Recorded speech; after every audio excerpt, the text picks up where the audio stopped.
Ocha, gikone koro yangore ni to wuon thum gi jakuo thum oyangore kaka jo siasa osebedo ka kete. Ang'eni dhi ng'ada mapiyo nikech waringo wadhi yweyo. Yes. Tanyalo wacho ni apani ne en gima ber ni ODM nobedo gi jakom mong'e Kiswahili. Keche king'iyo kit ombulu mane ogo wang'ni ni. Yani jokom mondo machien kocha ne ok ong'e Kiswahili. Koro kata ne ging'eyo to koro mano ok ang'eyo nikech ng'eni kinde cha jatelo maduong' ne nitie.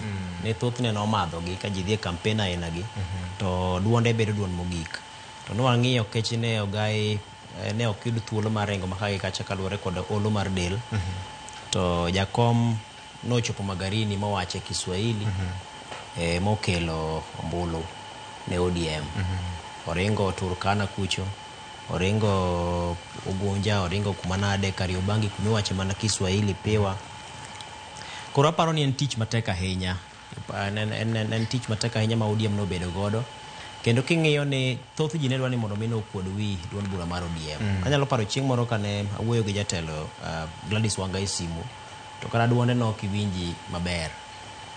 Duonde no oselal, kech osewuoyo, osekwarore, oselando gima de landi, to kaka jowetene osewacho en puoch gi pak. To bende yuak kik wil mar puoyo kendo pako ji mamoko mane ochiwore mar chung'. Nikech wane demokrasia moyie ne ng'ata ng'ata chung' kendo laro kom mar siasa. Ok tich mayot ahinya chung' ni laro kom mar siasa. King'iyo kata mana Kasipul kacha, king'iyo jachung' kaka mar MDG Collins mancha the samoro dhano no kong'eyo ahinya. Ting'iyo ni en bende no chukore kacha, ng'eni siasa to onge namba 2, namba 3, namba 4, nitie mana namba 1. To mak mana ni wuoka ni dwa laro kom no kende en chiwruok maber manyiso kit lony mar demokrasia marwa kendo thuolo mochiw ne ng'ata ng'ata nyalo chung' kendo mondo mi olar lemo mar telo. Koro aparo ni yiero madundo gi gin mana ranyisi mar kaka owinjore bed ni wabedo kaka oganda. Ni wanyalo chiwe thuolo ne ji mondo mi olar kombe. Ka jopiny nitiere kod winjruok makare kod ajenda maggi, timiyo gi thuolo mar telo. Gimachielo mawicho ok owinjore bed ni wil godo en kwan manok mar ji manowuok mondo mi ogo ombulu. Ang'eyo ni ithoro ng'iye ni ombulu madundo gi thothgi ok yuaga ji mathoth ahinya nikech kaluwore kod kaka chal mar kinde no chalo. Samoro jomoko dhi timo chenro maggi, samoro bende iyudo ka nitie weche mathoth ahinya mamono oganda mondo mi wuog oko mondo kendo ogo ombulu. King'iyo atamalo 24 kende mano ogo ombulu Ugunja. Ka kacha un kod ji makwan gi 60,000 gi wiye, to mana jaloch yomo mana 9,000. Koro mano nyisi ni kwan manok ahinya mar ji manogo ombulu. Ting'eyo ni mana kaka iwache ni samire ma ok igo ombulu to in miyiero jatelo marach. Nikech samire ma ok go ombulu to jatelo ma samoro ne rach mano ok idwar cha ema koro oyier kendo modhi yudo thuolo mar telo. Koro gikone kata koro ywak tiyuak nikech nok igo ombulu. Koro ombulu mar dhano kata ombulu mar ng'ato e chakruok mar dongruok machopo e alwora mare. Koro aparo ni en puonj ma koro oganda yudo ni owinjore bed ni kachopo yiero maduong' mabiro ma 2027 nyaka ine ni wuok oko mondo mi igo ombuche, nikech ombuche ne kok igoye to duondi ok nyal winji nikech ombulu ne duondi. Ma kapo ni ok igoye to bedo matek mar mondo min bende ting'e duondi mondo iwache gima idwaro kuom ng'ano, nikech samoro ng'ano ajenda mane nitiere godo ok donji kod dwaro magi. Koro mano en wach machielo mane wayude ombulu madundo. To king'iyo kendo e wache motenore kod tungni kata lwenje mane obedo makagi kacha, owacho ni adier king'iyo kata nonro mane ogol kod riwruoge machalo mar ILOG kaachiel kod mano mar INUKA, nyisi ni ne nitiere mibadhi makagi kacha ma bende ne temo ng'i ni ne nitiere yiero madundo gi. Lwenje makagi kacha to kaachiel kod ywaruok ma ok owinjore bed ni bede yiero.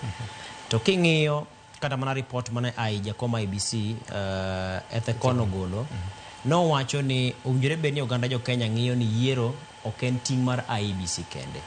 Yiero en ting' mar oganda kanyakla. Ochakore jo siasa, en mar jopiny, en mar jotelo, en mar IEBC owuon. Koro kaponi weche nitiere matibed ni samoro mieno yiero mamiyo yiero ok bed kare, to kato bang'e to chako wach ni IEBC ji onge kod geno gi IEBC kata IEBC ok otimo chenro mage maber. Aparo ni ombulu ma owuoke ni wafwenyo ni en ting' mar ng'ato ka ng'ato mar mondo mi one ni yiero time yo mar ratiro kod adieri. Ing'iyo lweny mane chal ka gima ne adwa ka gima muoch Kasipul mane kweth moro odhi mochwe omonjo koda ka jaod bura Opondo Kaluma mowe kod hinyruok. Nyisa ni king'iyo kata mana video kata mana picha ka kaka no dhiri jatelo molwar e lo ka gimoro de timre keche ngima be samoro ng'aw tinde ma samoro ng'ato nego wiye kama rach e kidi moro mosim makoro muche onge to en jaod bura samoro dikoro wacho mbaka machielo e pacho ka. Koro en ting' marwa kaka oganda mar neno ni to en wanyalo dhi mwachope okang' mane kata ka ni en yiero ken ga tho gi kuo. Koro aparo ni en ting' marwa duto mar neno ni kaponi wachomo yiero to en kanye mitiye gi beti tiweyo.